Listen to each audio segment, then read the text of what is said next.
1-800-449-8686, the Phil Hendrie Show.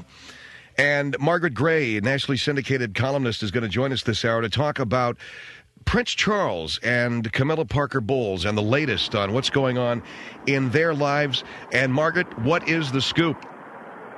Margaret, what's the scoop? I'm right here, darling, and a lot of things are going on with Prince Charles and with Camilla Parker Bowles.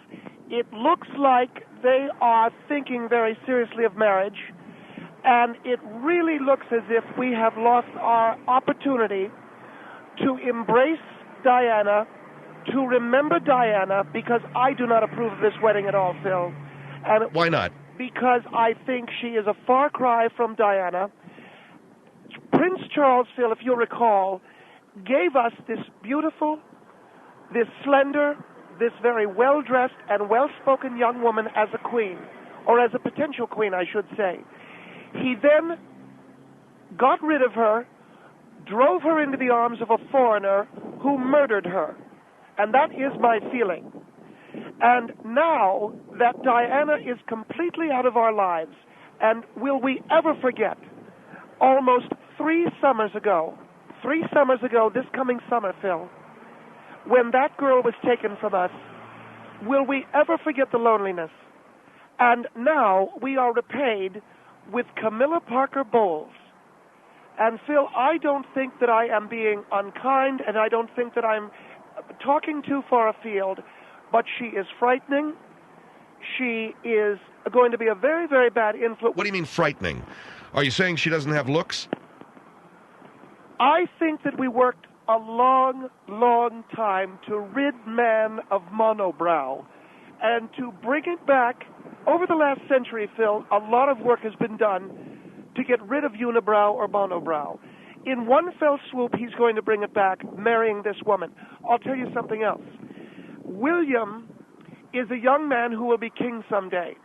He deserves the Oedipal complex necessary to the ruling elite. And that means an attractive stepmother. You put Camilla Parker Bowles into that boy's life, and he runs screaming from the throne room, and that does not make a ruler. Well, your main problem with Camilla Parker Bowles and the seriousness with which Charles treats his relationship with her is that she's not attractive? No, that's not it at all. That's not what I'm saying at all. Well, what are you saying? I mean, it sounds to me... I am saying that we had a beautiful young princess named Diana. She is gone from us. For a fleeting moment, we had Diana. And for all too brief time, we were able to luxuriate and bask in her beauty. I think Camilla Parker Bowles is fine. If Charles wants to carry on a relationship with her, I suppose that's his business. I don't get it. I have my suspicions. She must be double-jointed. She must be able to unhinge her jaw and... Okay, well, hold on for a minute, all right? I mean... Well, can you explain it as a man? You look at the woman, and if she becomes queen, Phil, every American woman and all British women looking to the example of British royalty, I think will be unduly influenced. Ass spread will ensue. Women won't brush their teeth. Women won't... Oh, come on, Margaret. The woman is... Phil, I am being very serious. This woman, I think, is all wrong for what it is we want to see on television at night when we're enjoying British royalty. We have as much right as the British to expect Charles to give us a queen that we can look at on TV without our eyes watering. And, Phil... I think you're being very, very silly. I mean, the guy has... Phil, do you want to wear protective goggling? Yes or no? Of course I don't. You mean when I see a woman... Are you talking about me wearing protective goggles when Camilla Parker Bowles is on TV? Yes. Do you want to wear goggling? Yes or no? No, I do not want to wear goggling. Then you don't want that woman as the next Queen of England. And I will tell you this. We are certainly entitled to something much more elegant, and I do have some ideas. All right, hold on. Margaret Gray is with us, 1-800-449-8686. She is being very pointed, and she is being extremely opinionated with regard to Camilla Parker Bowles, who is the new interest in Charles' life. She's not new. She was going with him, Margaret, when he was still married. Absolutely, and that, of course, that's something that I hope we've all gotten over. We all lost our breakfast over that. I think we are all now able to keep our food down, thinking of that time when he was betraying that sweet and elegant young girl with Camilla, pack my bowels. And I will... Okay, can we be a little bit more adult, all right? Well, Phil, I don't get it. Why is he with her? Why? You're a man, tell me why.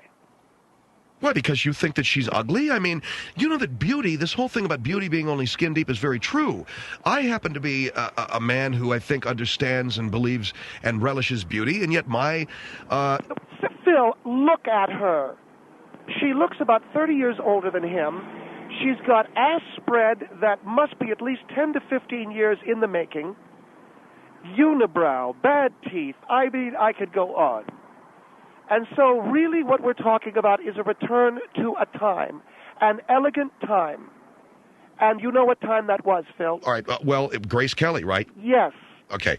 Margaret Gray with us here. 1-800-449-8686 is our number as we talk to her about Camilla Parker Bowles, the legacy of Diana, and what young William will expect. You're saying that William, the heir to the throne, and I'm quoting you now, needs to know what it's like to experience the Oedipal complex necessary to the ruling elite.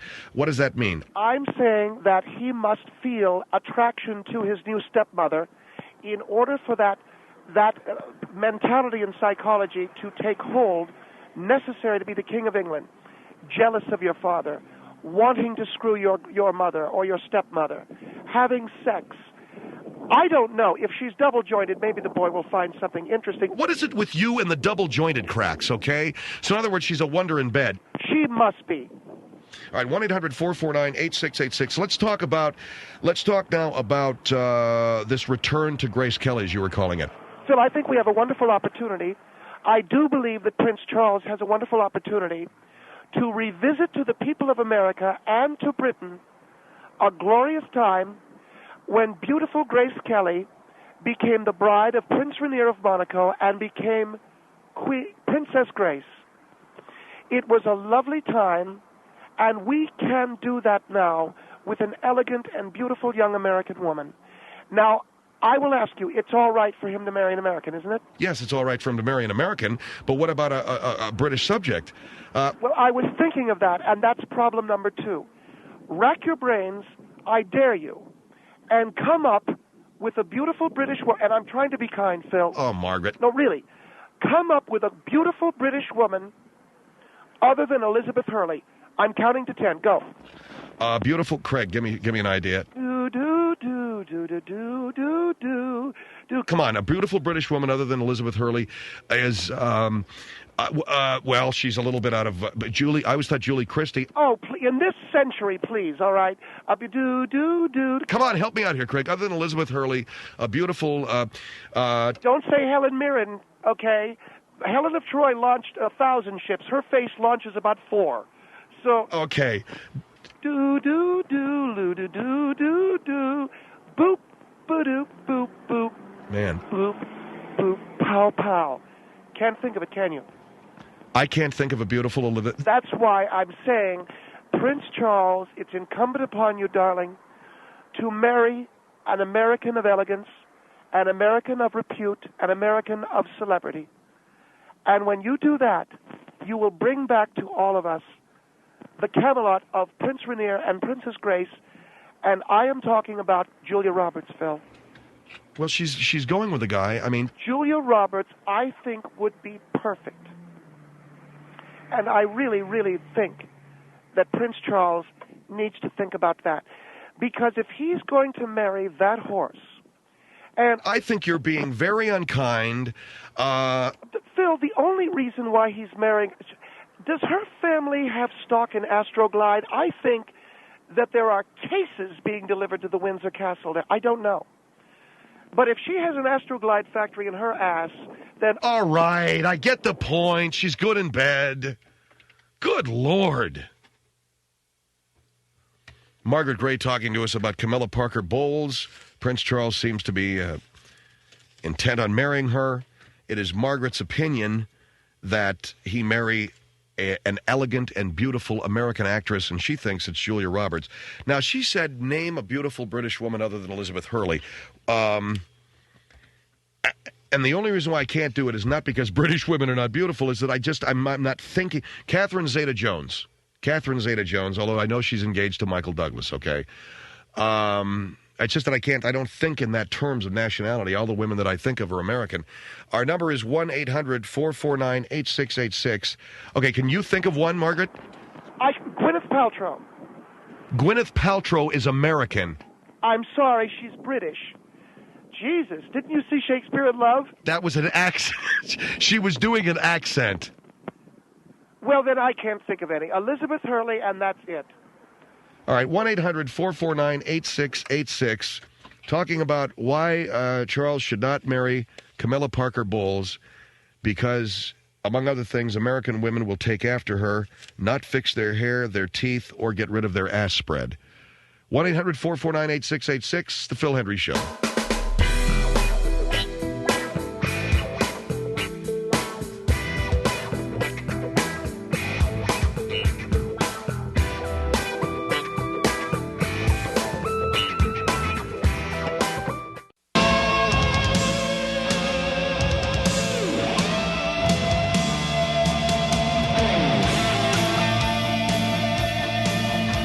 Phil Hendrie Show, 1-800-449-8686 with Margaret Gray, syndicated national columnist, talking about Prince Charles' relationship with Camilla Parker Bowles, who I take it you do not approve of. You know something, Phil? It's fine. He can go out with whoever he wants. I think we need a queen or a princess that is attractive. Yes, I do. And Diana, we love Diana. She was gorgeous. She was beautiful. She gave us everything that we wanted. Beauty and style and grace. And what he wants to give us now is like some British Tonya Harding. Some rough, rode hard and put up wet, rough around the edges. I don't get it. And that's Camilla Parker Bowles. And yes, I have that right because we love Diana. And we want someone to take her place, someone somehow to take her place that is beautiful, well-dressed, groomed, and with the kind of oral hygiene that I think we all want to practice. You keep talking about Camilla Parker Bowles' bad teeth, which... Well, I think that it's quite evident. Well, I what has it got to do with anything? 1-800-449-8686. Fort Lauderdale on the Phil Hendrie Show. Hello. Hi, how are you? Good, ma'am. How are you? I feel that most American women won't really care who he marries. It's you remember how we felt about Diana, though? You remember how we felt about her? I'm from Europe. I'm European. We loved her. And I love Diana. I cried when she died. But if he's truly in love with her, it doesn't matter. Most American women aren't going to run after, and their self-image is not going to have anything to do with how But she can looks. you believe that Camilla Parker Bowles? What is he thinking? I can't. What is he thinking with that? I never understood it, but I mean, you have to admit it has to be true love. It's been going on for, 15 years now? Yeah, now you have a name here, Kate Winslet. Oh, you know something? I think Kate Winslet is pretty. I'm not putting her up there with Elizabeth Hurley. No, I just thought you'd have a tizzy because she's a little heavy and you seem to have a thing against butt spread. Well, the ass spread, and yes. Kate does, yes. God bless her, she does put it on. I'll tell you what I think about this Camilla Parker Bowles, and you tell me if I'm warm, all right? I think she has a penis. I'm not going to go there. I just wanted to make the point that I really don't think it's going to affect American women all that much. Think about that. Well, what's to think about? So that he's some kind of a perv, is that it? Well, what else could it be? That's what I'm trying to get to. I don't know. True love. All right, somebody else, by the way, called in with Emma Thompson. Oh, God. You're very kidding. gracious, I think. She's a very extremely talented actress. Mm-hmm. And does this give you a clue? A horse is a horse, of course, but no. Okay. You know something to call, she's a horse face? I think she's got that big droopy mouth. No, I'm talking about a classic beauty. All right. Thank you for your call, dear. 1-800-449-8686. Fairfield on the Phil Hendrie Show. Hello. Hello. Yes, hi. How are you? Fine. Well, Margaret is... Emma Thompson. That's a good one. Miss Margaret, can she hear me? I can hear you fine, dear. Can you hear me? Well, yes, I can. I've been listening to you. And yes. I think perhaps you can talk till doomsday. Yes. And you're not going to change Prince Charles's mind. No, I don't think That's so, obvious. dear. I don't think so, dear. But don't you think, as American and British women, we have the right to expect him to be with a woman who at least has... I think actually, Diane, she was lovely. She outshone the prince himself. Do you think we should have a princess that has 2 eyebrows instead of 1? That's all I'm asking. Don't you think we should have a princess who takes care of her teeth? You see what I'm saying, dear? Can you hear me? It has to do... Yes, she can hear you. It has to do with Prince Charles's choice. Well, I think the reason why he's choosing her has to do with some double-jointed ability on her part. What do you think? I know you've said that several times. Well, what do you think? I'm saying it's his choice.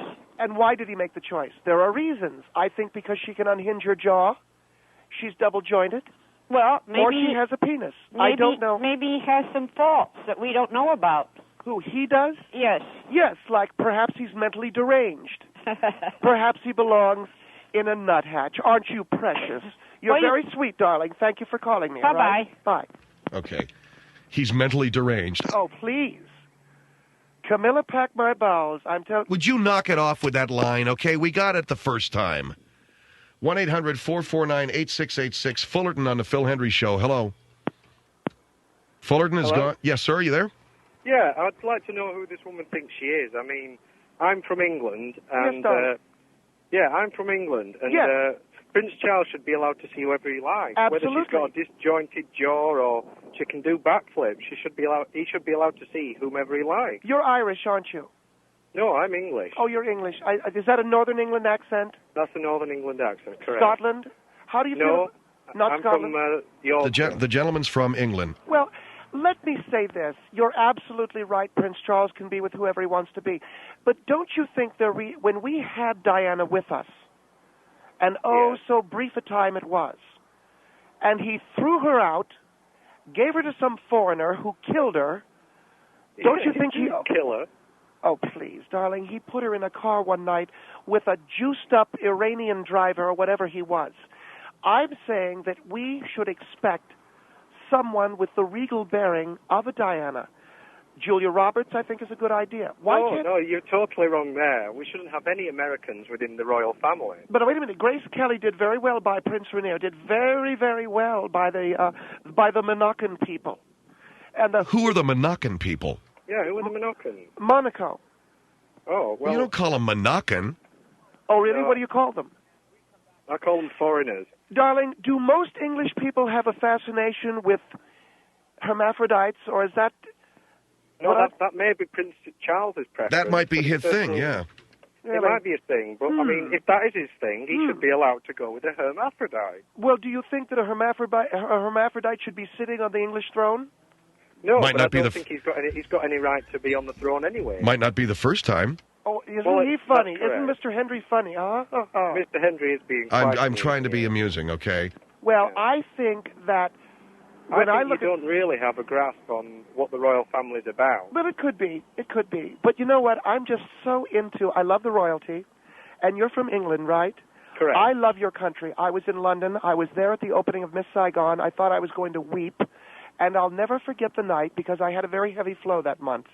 And I had to get up halfway. Okay. Thank you very much. Thanks for your call, sir. Good God. Is he gone? Yes. Well, I wanted to tell him about Miss Saigon. And we heard all about your heavy flow that night at the thing. Okay, so anyway, Margaret Gray with us at 1-800-449-8686.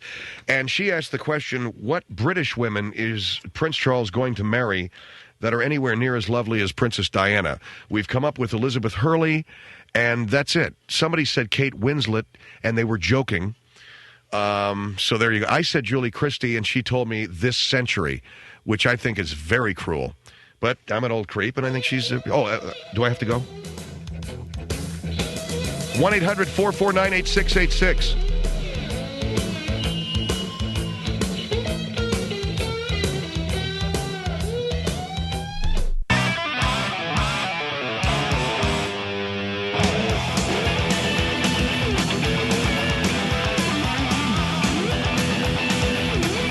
1-800-449-8686. Phil Hendrie Show. What we ought to vote on is the idea that Tonya Harding looks better today than she ever has because she was on Larry King Live and she looked stunning. She looked gorgeous. Her hair is done very nicely. Although there's a slight lobotomized drone to her voice. Hey, what do you want from her? She kept us entertained for a few months there back in, was that 88? When did that whole thing happen? 92? What was that? Do you recall that? And the poor little white trash from Oregon, and let's be honest, that's what she was, which is what we all are, because we're all talk radio listeners, so like 99% of us are white, and generally white trash. I mean, that's really what you got when you got talk. When you got talk radio, what you're talking about here, and let me tell you what you're talking about with talk radio, white trash, both on the air and listening. So anyway, she looks good. And, of course, Melissa walked in here and said she's got all skanked out slut-like hair. Well, I don't think that's really the, hey, Mike, line 1. I put him on hold just for you. I don't think that's the issue. The issue here is that this woman has come from some really oddball roots and beginnings and is now doing very well, I think. Her teeth are white and sparkly. She's on some kind of a lobotomy medicine. She was droning on to Larry about how things are, and the Globe screwed her over, and her boyfriend was her best friend, and her life is just. And did you ever really did you ever like to watch her skate? Did you ever like to watch anybody skate? Okay, anyway, this is the last half hour of our radio show. We're done. 1-800-449-8686 is our number. If you'd like to call in with anything interesting, I doubt seriously whether you have anything interesting to say, and that's okay, because generally most people don't when they call this show. We have to pull and pinch, we have to manipulate and knead the callers to this program. They're like soft, wet dough that we have to shape into the kind of caller that we want. And if, for whatever reason, you do not make the grade, then we throw you out with yesterday's garbage. Then you're back on the street again. So it takes an awful lot to get on the air on this program. It takes sheer, utter genius to get on this show. And if we don't want you on, you ain't going to get on. We make gingerbread men out of you. You may start out like a chocolate chip cookie. By the time you get on the air, you're shaped like something else. And look at all the calls begin to pour in, and the lines light up, and the people are going to challenge me. Nobody's interested in what you've got to say. You're a talk show caller, which means that the chances are very great you've got nothing really interesting to say. That's number one. Number two, the chances are even greater that I'm going to have a large mountain to climb trying to get something interesting out of you. It's nothing against you. It's just the nature of the beast. It's what I've spent a fair amount of the last 10 years trying to expose. Your lame nature. Now, I love you, and I appreciate you. And by the way, I don't want to answer any more emails about what's going on in the business. I don't want to answer any more emails about rumors about what's going on in the business. I'm getting email and this stuff that you brought up, Craig, about who's visiting our studio and who's sitting here and listening to what it's none of it is true. And who's getting fired and all this stuff. I have all the information. I got it all. I know more about what's going on both here at the Premier Radio Networks, at KFI Radio in Los Angeles, at all of our great affiliates from Portland to San Diego to San Antonio to Miami. I know exactly what's going on at each and every one of those radio stations. And if anybody ever really wanted to treat me well, I might be able to give them a little bit of information. If anybody wanted to begin to write honest and decent and sincere and wonderful things about me and my sparkling personality, then I might give them some of the information that I have. But as it is, I'm getting emails from friends of mine. Is it true that so-and-so is getting fired? Well, I may know, but you're never going to find out. And I'm looking at poor Schaefer in there. He's shaking his head. Today it's been a real grind trying to find anybody who's funny enough, interesting enough, and decent enough to put on this radio show. Isn't that the truth? God, do we hate callers around here. Or maybe it's just me. Yeah, and Taylor hates your living guts, too. He just gave me permission to tell you. You suck. So I just as soon hear the sound of my own voice, to hear the sound of my own, to hear, you know what I'm saying? hear myself talk. So anyway, you've been sitting there getting hot over Tonya for the last 20 minutes, Craig. She's off of the Larry King show, though, man. He had her on for an hour. I don't know if he was going to get an hour's worth of stuff out of her, but he sure did. And all the people calling in, all of her supporters, Tonya, Jesus, I've never seen anyone on a skate. I'd never seen a skate. And she's there. She's fine. What are you going to do? Skating. You know what? If it got her out of the trailer park, if it got her out of the bowling alley, finally, man, it got her away from that stop and serve. It got her out of that gas station, hanging around there with Chloe Savigny and all the boys that don't cry. And she's finally busted out, man. And she's not in the living room there with her mother and her 16 boyfriends. And she got away from the gas and sip. And she made it to the big time. Now, you're trying to tell me in this little clip that they're playing back of her, which is about 19 with the hair pulled back, 2 pierced ears, that she looks better than she does now? She looks good. She sounds great. She's healthy. She's happy. She's got another guy in her life who's probably going to go beat somebody up for her. Oh, no, I forgot. She beat him up this time. How about that? With a hubcap. She pounded the crap out of that guy with a hubcap. Something went seriously wrong. The figure skating diva gone wrong beats the crap out of her boyfriend at a gas and sip with a hubcap as they went in there to try to get another 12-pack of Coors Light, which, by the way, I was in the gas station. I was in the you notice they don't sell beer at gas stations? Do you notice that? I noticed one day I couldn't get a beer at one of the gas stations. I don't know what day it was. It was like a few years ago. I said, geez, I can't get a beer at a gas station anymore. Why? Drinking and driving. That's why. So a lot of them don't do it. But anyway, I was in the supermarket. And I was standing there, and I was with Catherine, a little 8-year-old. And she goes, "You going to get some Coors Light?" Because that's what her grandmother and grandfather drank. That's what Oma and Opa drank. They drink Coors Light. And I said, I wouldn't buy that if it was the last swill on earth, something like that. And as I'm saying, I wouldn't buy Coors Light if it was gold-plated. The guy with the Coors shirt is there stocking the shelves. And he just sort of paused. He didn't turn around to look at me. He just paused. And then I had to, I had to do something fast. I wouldn't drink that with your lips, but, it's pretty good. Today is a good day. Today's a good day. I'm going to get, and I dutifully go over and get a case of it, feeling like I'll hurt the guy if I don't. A case of Coors Light that's still sitting in my icebox at home. So you want to come over for the game tomorrow night, man? I'm serving Coors Light. Hey, how come we don't have a beer sponsor in this program? We got the young men. We got all of those demos that everybody, wants with that beer. We got the beer demo. When are we getting a beer sponsor on this show? And I ain't kidding you. When I was in Miami, I think we had Coors Light down in Miami. Anyway, no wonder they dropped me as a sponsor. We could get those freebies, man. You remember when we used to get that Arizona iced tea freebie? Boy, why don't we get one of those little microbrews to sponsor the show, like a portion of, like an hour of it a week or something? Sierra Nevada Pale Ale. How about some of that Bass Pale Ale? Man, that stuff rocks. How about that Newcastle Brown? This portion of the Phil Hendrie Show brought to you by Newcastle Brown. Newcastle Brown Ale. I'll tell you right there, they knock you on your back. For all you see what I'm drinking on here, this is called Newcastle. It'll knock you on your back.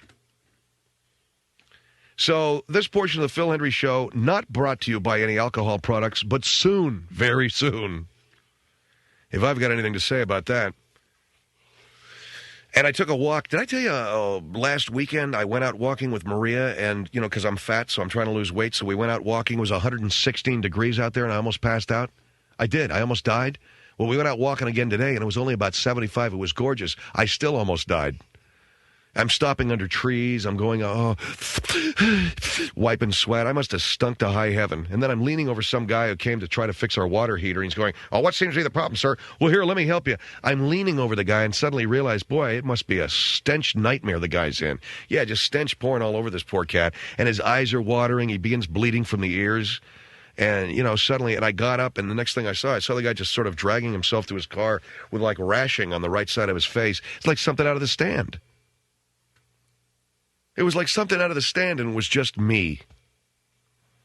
Our gas heater guy. 1-800-449-8686. 1-800-449-8686.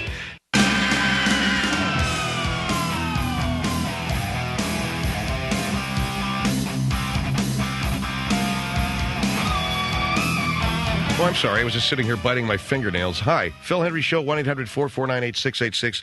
I was sitting here chewing on my nails, and I saw Taylor with his finger up in the air. I think that was the air it was up. And I realized he was going to point at me, and it's time for me to get on here and say that the 19th Annual Beach Fest is coming June 17th at the Long Beach Marina Green.